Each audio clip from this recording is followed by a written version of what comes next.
Hello, Chiquis. Hello, welcome back for season 3. We are back. We are back. Welcome to Chatty Amigas, a podcast where two friends approach everyday problems and find practical solutions. If you don't remember, we are your host, Amafe. And I'm Mela. We're so excited to be here. It's been, 2 years? 3. Oh my, it's Almost 3 2020 years. It is 2026. You know, after I announced it, people kept asking, like, renouncing, whatever. It was a lot of questions. Like, why are you doing this out of the blue 3 years later, basically? Oh. And I'm like, that is amazing. Like, I didn't think people would care. Oh, I thought you meant that people were asking why we stopped it. So they did. They asked, but it's because we really wanted to pursue other things. We're going to discuss that here. Just quick 30-second update. But why did we choose to do that? Well, one of the updates. What's the biggest update that happened this year for you? The biggest update? Oh, my doggy. No, I'm joking. I moved to the East Coast. I'm the big city. I am in the big city, literally not even an hour away from the Big Apple. She could take the bus outside her street and be there in 25 minutes. I'm just out the street, I could be in New York in no time. So yeah, that's my biggest update. I moved cross country by myself. So that's why we decided to do the podcast, because we've never done it in person. And we just thought it would really be a nice experience because we always did it through video chat, 2-hour difference between us because she was in the Southwest, right? They're 2 hours behind from the East Coast. So we thought this would actually be really nice if we can have this experience in person. And we're just really, really excited to be here. Yeah, we're happy. There's a few topics we want to discuss that are so big and important, things that have happened in our lives and how we've just gotten where we are. We're in such great places in our lives, I feel. And we miss you guys. We miss our Chiquis. We do. And tea time. Oh man, we always have tea though. Always the gossip, the chisme, as you say in Spanish, el chisme. El chisme. We love having tea time. We have tea time by ourselves all the time. But with you guys, it's always the best. It's different. It's fun. So, okay, what's more updates with you? You moved. That's a big one. I moved cross country. I started a brand new job in a whole different field that I was never even interested in. I didn't even know. You know what I mean? I started from just scratch, moved cross country, try to learn a new language. That was just too much because, the move was overwhelming on its own. I started a new career, basically. Found my own apartment. I'm living by myself again in the big city. So, I don't know. I don't know what else I could share. That was pretty big on its own. Yeah, for me, in the 3 years. Please tell us. Tell you what. Oh, me. Wow, I really that did not land in my head correctly. The past 3 years, I went through something difficult and I got out of it much stronger. I created an album, 2 albums, 2 singles. I was suffering and I needed a creative outlet in a healthy way, so I did create them. Please feel free to check it out. I'll link the link below. Go listen to wherever you listen to music. Yeah, pretty much. It's everywhere except for Pandora. I could not afford Pandora. But it's on everything. Spotify, Google, Apple, YouTube, everywhere. I did music video, lyric video. Which is the coolest thing ever. I was obsessed forever. Thank you. I really appreciate that. So I did that. I did some art and I entered it into a gallery. So that was really cool. So I always wanted to do that. Oh yeah, I did that too. That was fantastic. Yeah. And I was able to write 2 articles for 2 industries, journal articles. So I was really excited about that because it's something I always wanted to do. I did some volunteer work for a scientific industry. So I thought that was really, really cool. I learned a lot about myself there. And I'm just really enjoying my husband, my pets. I've been traveling, which has been really nice. I've been visiting countries I never thought I would have the privilege of visiting. And I did study art when I was in university. I'm actually a few credits shy of art history, major, a master's in art history. Shameless plug.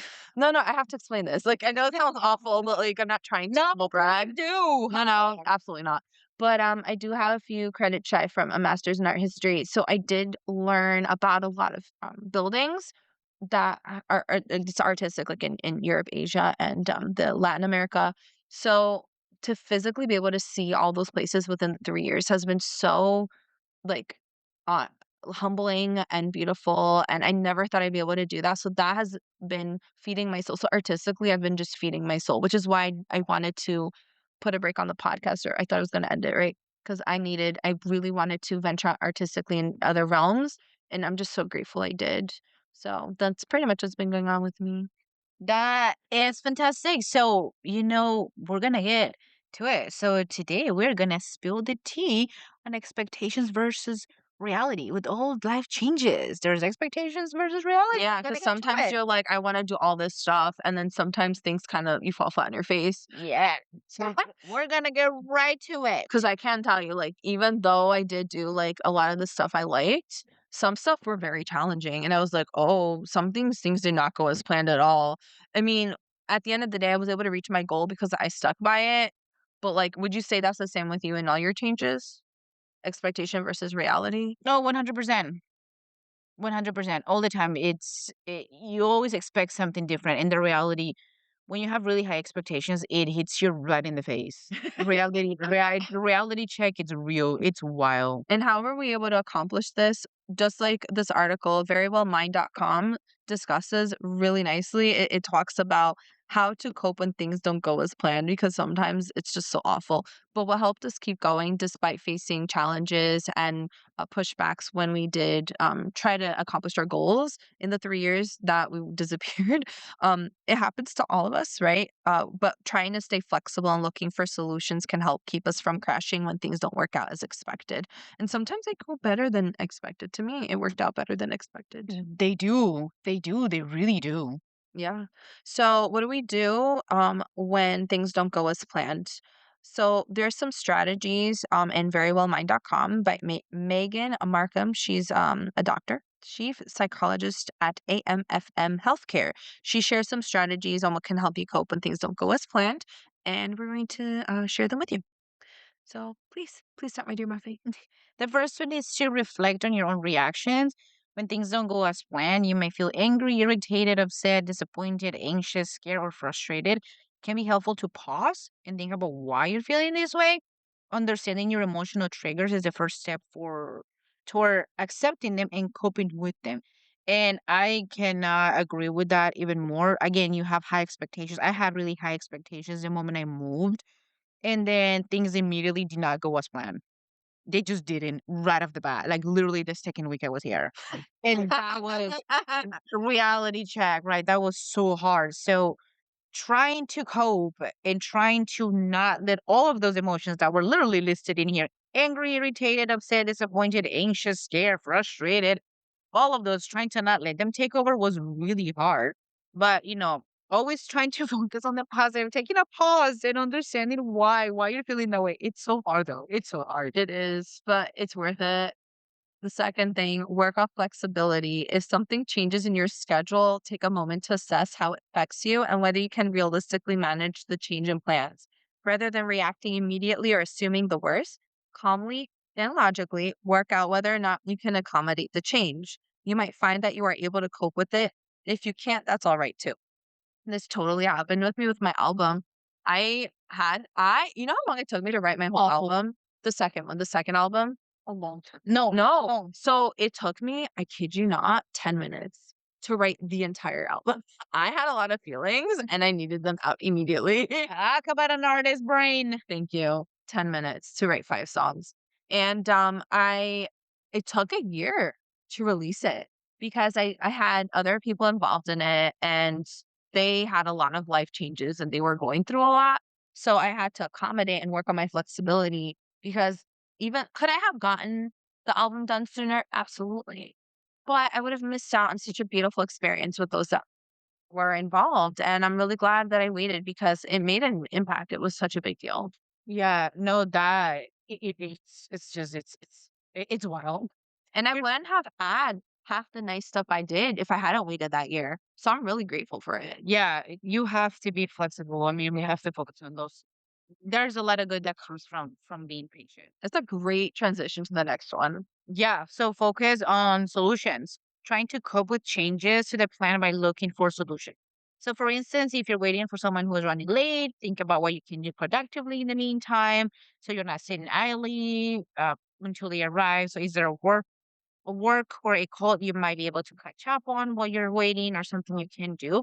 So, getting out of that negative mindset and or that feeling of being stuck, it's super crucial, because then you can focus on the positive things, focus on a solution, find something else you can focus your energy on.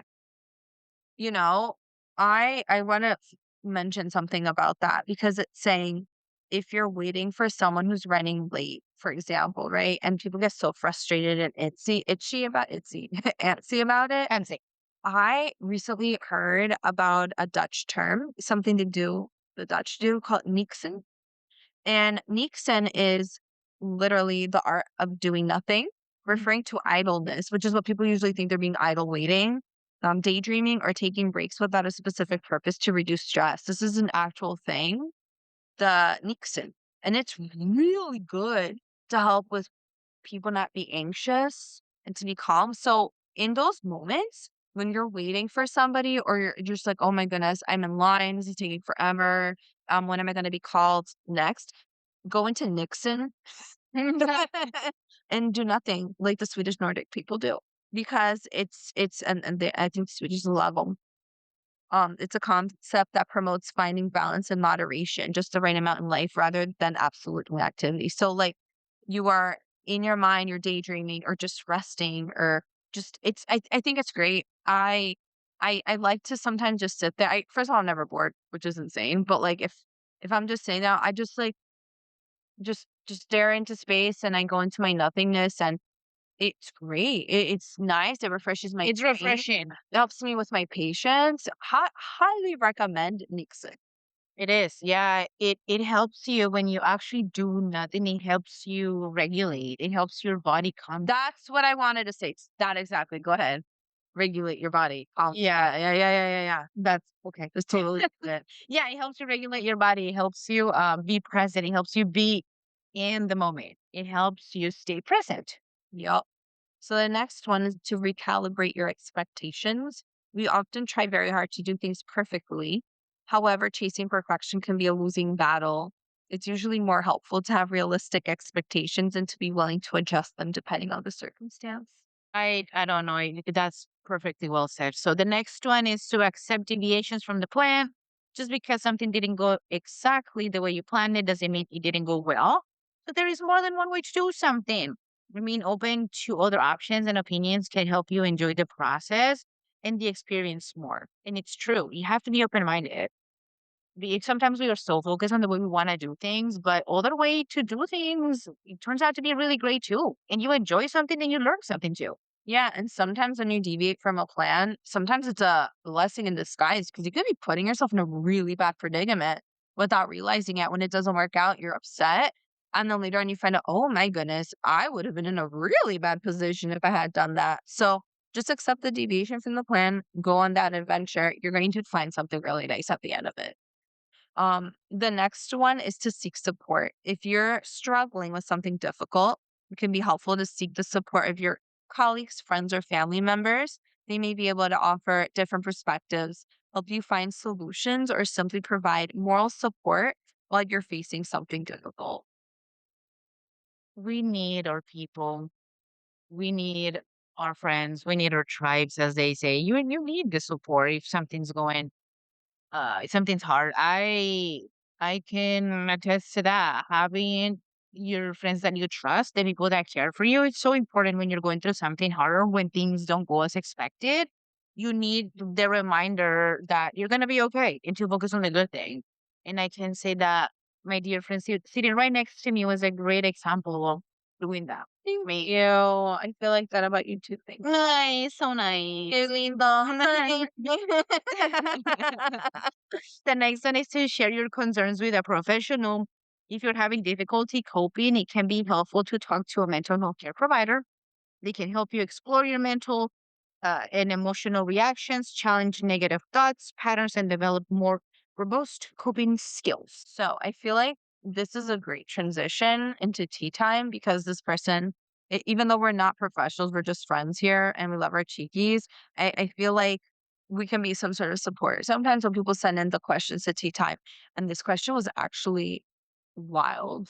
So it is tea time. Tea time!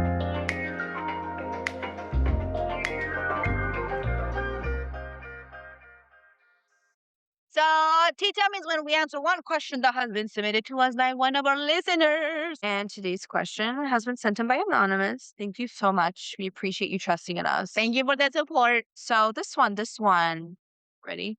Yes. Okay. I'm dating a great guy. He's romantic, funny, and I find him physically attractive. We can talk easily, and I have a great time with him. However, I do not feel that spark or chemistry. He really likes me, and I feel bad that I cannot reciprocate that feeling. I really want to like him. What should I do? Ay, that's so hard. That's really hard. I've been in that situation. I just go ahead. I I'm just I'm gonna let you have the mic. Go ahead. So I'm gonna share my experience. We also did do some research about this, by the way. We genuinely want to help you the best we can. We're not therapists, psychologists, doctors, anything like that. This is just our opinion, and I have that life experience. But okay, ready for this tea guy? I am ready for the tea. Okay. So when I was younger, I was like 20, 21. Yesterday, Forever 21. I am forever 21. Um, literally, I met this dude. Let's call him Bayonne Boy. 'Cause Bayonne? Bayonne, New Jersey. Bayonne boy. And I knew of him because some friends we had, like mutual friends, were like, "You guys should like date, get to know each other." They Uh-huh. thought we had, like we could get along Yeah, pretty well, because right? they knew him. They see their personalities. I'm like, go ahead, go ahead. Right. So I did. I went on a few dates with him. He was actually really nice, saying everything. Really sweet, really nice. He was cute, tall, like everything. Yeah. The thing is though, I wasn't feeling that chemistry or that spark.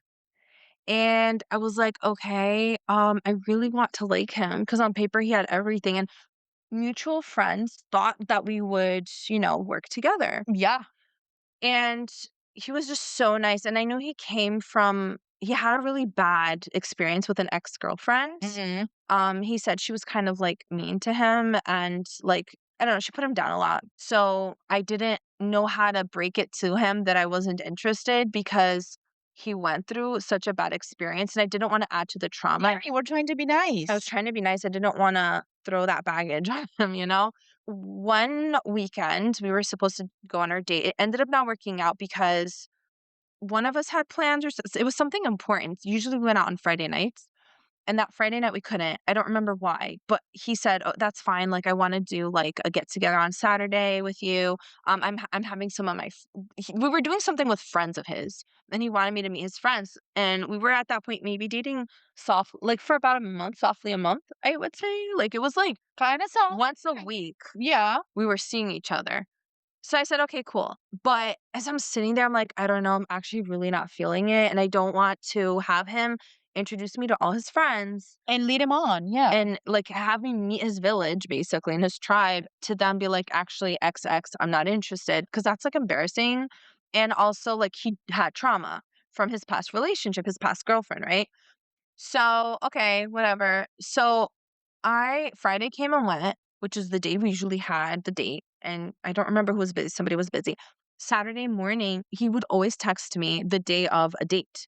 Like he was well, like, "Hey, how are you?" You know. Yeah, yeah, And yeah. mind you, the texting thing wasn't as common as it is now because this was like over a decade ago, and it was really expensive to Yeah, text people. that's when you paid for You minutes. paid for minutes, you paid for your texts, and so it was free on the We weekends. aged ourselves. No, we That's didn't. fine. So, he didn't text me on Saturday, which is unusual because I think it was free, I believe, on the weekends was free or, like, the call was it was something like that. So he didn't text me, and I thought that was, like, really weird, and I was at work. I worked Saturdays at the bank, and I worked till 1, and I remember getting a text from him at, like, 11:30, and we were supposed to meet at, like, 5, I think, something like that. At 11:30, he texts me, he's like, "Hey, can I call you?" This guy never called me. What? So I was like, "Oh, this is serious." Like, he hasn't texted me good morning, he wanted to call me. So I was like, "Okay, cool, but I'm at work right now. Can we speak after work?" Because it felt serious. He goes, "Yeah, absolutely." So I did. I got off work at 1. I called him, and I remember him telling me, "Hey, so, like, literally, my ex-girlfriend showed up at my house and asked for us to get back together." What? I know. So ultimately, what ended up happening is somehow the ex-girlfriend found out he was dating me, No. and I guess she freaked out, Ah, and she kept going to his house every Friday to meet with him. but because you was with him on Friday, she couldn't find She couldn't him. find him. Stop it. So that one Friday, coincidentally, we Oh, couldn't go on our no. date, so she found him, Stop. and he told me he decided to give her a shot. Ah. And I thought, "Thank God." I don't have to be the jerk to bring it up. Like, and I was like, "You know what? I'm gonna let him take the W on that one Mhm. because I felt bad for his self-esteem, right? And I didn't wanna hurt him." And I remember him telling me, like, "You're so beautiful and nice. Why would you ever date me?" And I was like, "Bruh, if you're asking me this question, you shouldn't date your ex again, like, honestly." All the trauma, the poor guy. And I said, "Because you're really nice." Mhm. So he took that, and I was like, "Okay, cool." Because I thought, "Okay, this is great," because now I don't have to tell him the truth. I helped him feel better about himself, and I have a friend. No, because his girlfriend now at the time, like she became his girlfriend, told him he was not allowed to even have me on his Facebook. Absolutely not. And I was Heck. so sad because he's a musician and Ah, I sing, and I don't think he knew that at the time because we never got to that because it's not something at the time I was really sharing with people. right. And, I was like, "Dang it," because it's so hard to find musicians that you, like, vibe with. And I was doing featured shows with bands at the time. Like, I was going to with bands occasionally and, like, singing with bands. So I thought this would be a cool connection to have, Yeah. and he didn't know this about me. No, And no. and he did, like, a specific niche music category that I really am good at and like, and I was so bummed out, and I got really offended too because it's like, "Bro, like, why is she forbidding you from having a friend with somebody?" Like, it's not like it never got to a point where it was like, "Oh, they can't really," like, it was just like we were basically friends, you know what I mean? Yeah, you're just friends. So, I got really offended that she would think that I would, like, take him from her, like, I'm the problem. Mhm. He's obviously not the problem, he went back to her, right? Right, right. Like, why would you act like I'm the problem? Like, I'm not that kind of person, like, I'm a The respectful person. insecurities. Oh my god, so he told me we couldn't be friends anymore, and I got really upset. So, what ended up happening was I ran into him, like, maybe a year later, and he was so mean, like, he wasn't really polite, he wouldn't look me in the face. It was just really awkward because one of somebody I know invited me to an event, Mhm. and he ended up coming to this event, Yeah, yeah, yeah. and he was just very cold, and I was very upset. Guess what? Tell us the tea. Over a decade later, I was breaking into an industry that's a bit niche and Mhm. difficult to get into, Yeah. and I was succeeding, making money off of it, having a lot of, reaction from people in a positive way, and I had somebody reach out to me that I've never met in my life, asking for help in this niche environment, and this person made it seem like I knew them, but I didn't know them, Right. and it felt a bit sketch, and then I found out. Always trust your gut. Then I found because this person didn't call me, they sent me, like, a direct A message of DM. sorts, and I come to find out, you know who this person was related to? No. It was the associate of that woman that stole my boyfriend Stop it! What? and Bayonne boy and his now wife. What? They were trying to get information out of me how to succeed in their niche industry thing that is the same industry How? thing I have. How where do these people find the audacity? Do they buy it at a store? Where they get it from? They cultivate it in their backyard because you can't buy that. It's not legal. So the thing is, I just gave I was just trying to be polite, so I gave them, like, a very, like, cookie cutter Google answer 'cause but it's like, if if they were nicer to me about it and they weren't trying to, like, I don't know what they're like, it was so stupid, the whole thing. It's like, "You know, I'm gonna be petty, so I'm not really gonna help you because you were not nice to me, both of y'all." That's wild, people. Like, the truth always comes out. Like, why did they expect would happen? And you know what the crazy thing is? I didn't even Sneaky. remember her name at all of the Uh-huh. ex-wife, and the fact that I've been living these people's heads Current rent-free wife. for 15 years, basically. Right. Not even, no, it was less than that. Over a decade is, like, absolutely wild. So, yeah, so that was my experience. So, it ended up working out pretty well with me in the fact that I didn't have to tell 'em the truth, but, like, if you know who you are, you know who you are. I was trying to be nice, bro. That's just terrible. Like, where do people find the audacity to be acting up this way?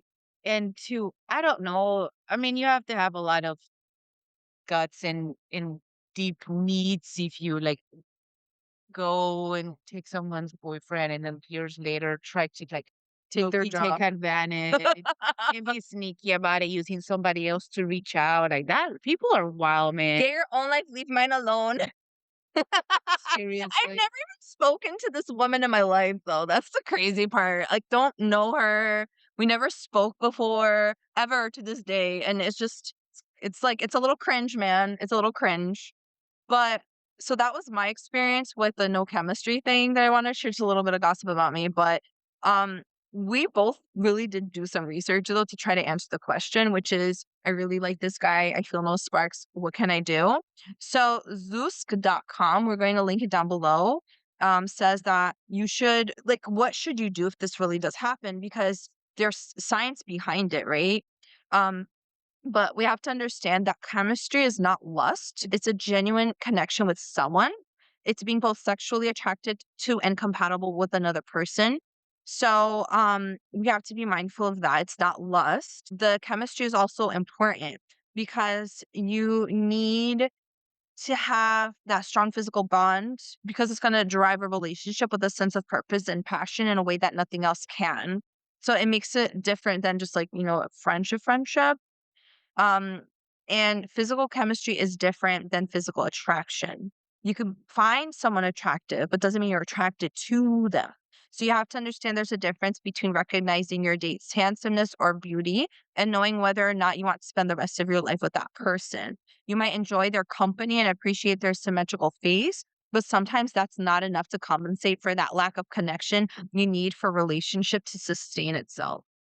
And chemistry can take time to develop. If you think your date's kind and likable and you have a lot in common, a key component of chemistry, then you might want to stick it out.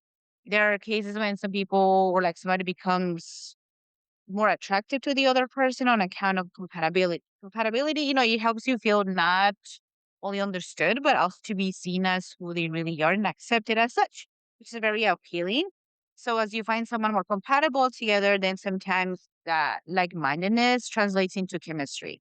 If you laugh a lot together, or you have common interests and genuinely feel at ease with your date, then you might want to stick around to see how your relationship develops. With that being said, just don't wait around forever. Like it is important to know that first dates are often like gong shows. We feel so much pressure to impress that we might come across as awkward, uncomfortable, aggressive, or all of the above. So if you didn't feel that initial spark with your date, but sincerely enjoy their company, then you should consider going out on a second date.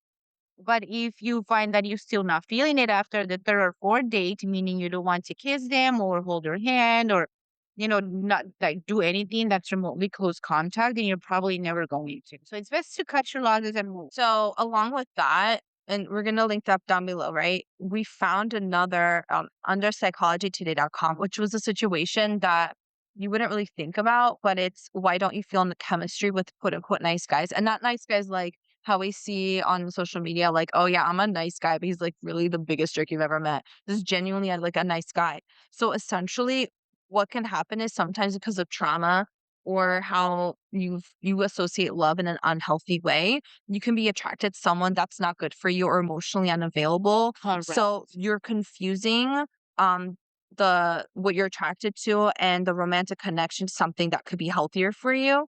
So there are ways to form attraction to an emotionally available person, someone that is healthy for you. We're not going to dive into that today, but please feel free. Psychology Today does discuss that because we are not, again, therapists or doctors. We're just two friends here, but maybe this might be something that can help you. And perhaps speaking to a therapist might be able to help. And that wraps up the tea time portion for today. We literally spilled the tea. Well, she spilled it. I really did. That's because we haven't seen each other in 3 years, so I want to give you a present. Yes, all the tea. Thank you for submitting the question. We really appreciate your support.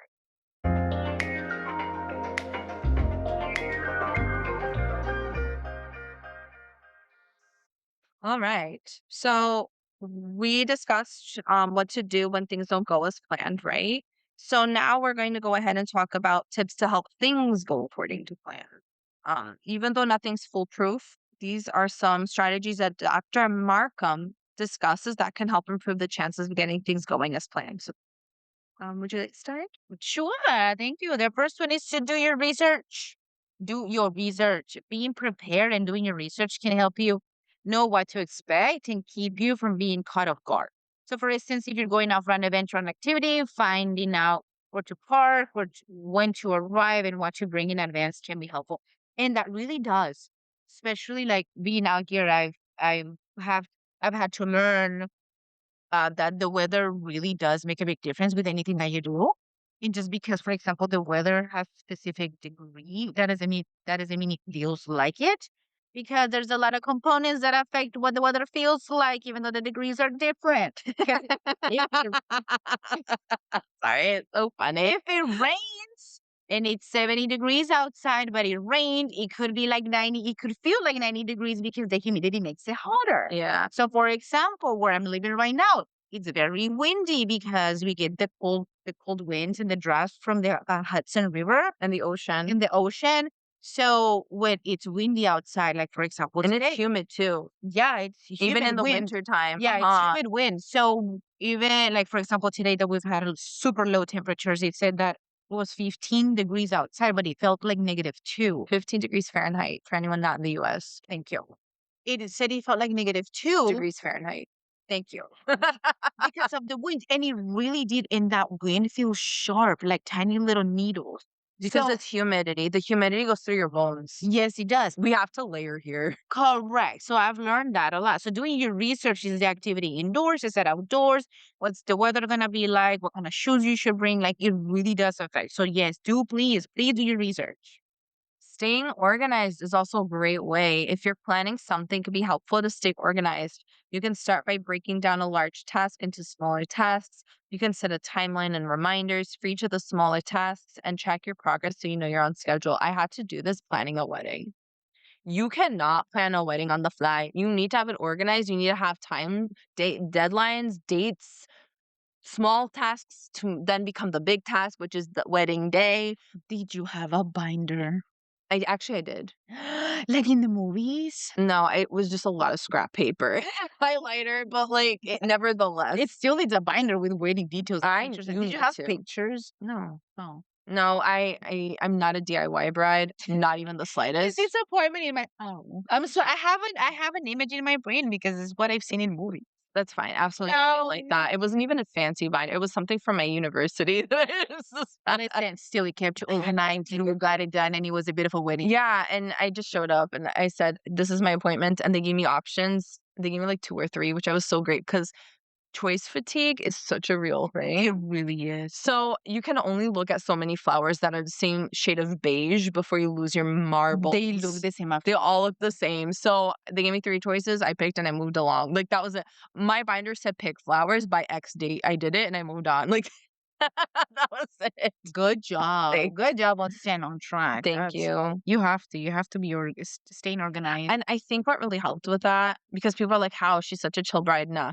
Like the venue I picked came with a wedding planner. So that That's did great. help. Like, but they were organized and coordinated things. I didn't have to, I just showed up, which was really helpful. I also didn't get married in the USA. For everyone here in the USA, that's like, wait, where'd she get married? It was out of the country. So that did help a lot. But I also have an amazing cousin that what is a local of where I got married, and she also really did a lot of heavy lifting for me. She was also my bridesmaid. I love her to pieces. Having support Thank you, system. Yadira. I love you. Te quiero. She speaks Spanish and English, but Spanish. Mi prima, Yadira. So she made, she really did help me out a lot with that. So yeah, so having a help, that support does help, but you definitely need to be organized, or it's just gonna like, you cannot plan a wedding on the fly unless you go to court and get married and just carry on. But But nevertheless, you have to stay organized. Like you have to plan. that's true. You can't just get married at court. Like, it actually takes a process. Like, you need to show up. You need to apply to get married. Legally, they need to accept it. You need to give ID. Like, you can't just, like, show up, get married, and leave. Like, even in Vegas, you actually do need to it takes time. You need to fill out paperwork. You can't just show up and get married I like in the assume that movies. much. I didn't know, because in the movies, they just show up and get married. That's not the case. I think you need to do things like 2 weeks before or something. Minimum, I've seen 2 weeks to get married. If any of you Chiquis have gotten married in Vegas, let us know. Oh, yeah, we would love to know that. We would love to know how that went. But yeah, stay organized. So the next one is to keep extra time on hand. So it's always a good idea to give yourself extra time if something unexpected comes up. So if you're not rushing or feeling additionally stressed. So yeah, plan. I always plan to be late because I know myself, and I just give myself extra time because I have to. So I get up a little bit earlier, or I give myself a little bit extra time to drive because there is traffic. So even though there is Traffic in the New York City area? no Stop way. it! Even though it says there's like 10 miles away, and it technically should be like 10 minutes. No, it could be like 30 minutes or 40 minutes because of traffic. So you have to plan ahead. You have to keep extra time on hand all the time. All right. So this is from verywellmind.com. Again, we'll link everything down below. And if you have an opportunity, I say take a look at it, see if it helps. So that is it for podcast today. Thank you so much for listening. We sincerely hope you liked it. We would love to know what you thought about our podcast and our episode. So please feel free to leave a comment.